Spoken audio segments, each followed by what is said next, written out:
आज एक अशी कंपनी सांगणार आहे जिला बघून गुंतवणूकदार म्हणतात ही बायकोसारखी आहे. विश्वास ठेवला की आयुष्य सुखाचं होतं. ही कंपनी रोज बातम्यांमध्ये येत नाहीत, पण भारताचा अर्थकारणाचा मेरुमणी हीच आहे. मोठमोठ्या फंड मॅनेजरांच्या पोर्टफोलिओत ही कंपनी हमखास असते. तिचा धंदा एवढा मजबूत आहे की देश थांबला तरी हिचं उत्पन्न थांबत नाही. ही कंपनी ना मोबाईल बनवते ना पंखा विकते, पण तुमच्याच घरातली वीज पोहोचवण्याचं काम हिचं.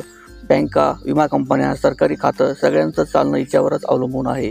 देशात वीज कोणी तयार करतं, पण ती पोचवतं कोण? तर हीच कंपनी. शांत पण अफाट ताकद असलेली. 1970च्या दशकात सुरू झालेली ही कंपनी आज ब्ल्यूचिप टायटलच्या लायक आहे. 20 वर्षात तिला 1500% इतका रिटर्न दिलाय, म्हणजेच 1 लाखाचं 15 लाख. डिव्हिडंडसुद्धा इतका मस्त देते की लोक म्हणतात ही गुंतवणूक नाही, वारसा आहे. हिचा बिझनेस मॉडेल एकदम सोपा. विजेचा नेटवर्क तयार करा, वापरून द्या आणि पैसे कमवा. सतत उत्पन्न, कमी जोखीम आणि सरकारचा पाठिंबा. याला म्हणतात dream stock for long term investors. सालाबाराप्रमाणे हिचा नफा वाढतोय. चालू वर्षात 30% प्रॉफिट ग्रोथ. कंपनीवर कोणतंही कर्ज नाही. ROE 25%च्या वर. FII, DII दोघेही खुश. म्हणजे देशी विदेशी सगळे गुंतवणूकदार हिला सेफ बेट मानतात.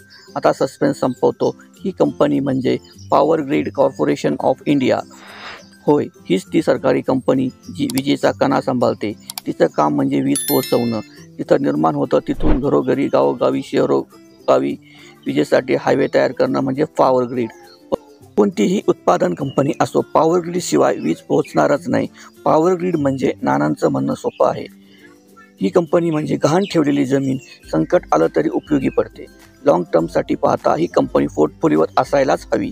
दर महिन्याला SIP करा, दरवर्षी डिव्हिडंड घ्या आणि निवृत्तीनंतरही नफा कमावा. कारण शेअर बाजारात गेम असतो विश्वासाचा आणि पॉवर ग्रीडवर विश्वास ठेवायला हरकत नाही.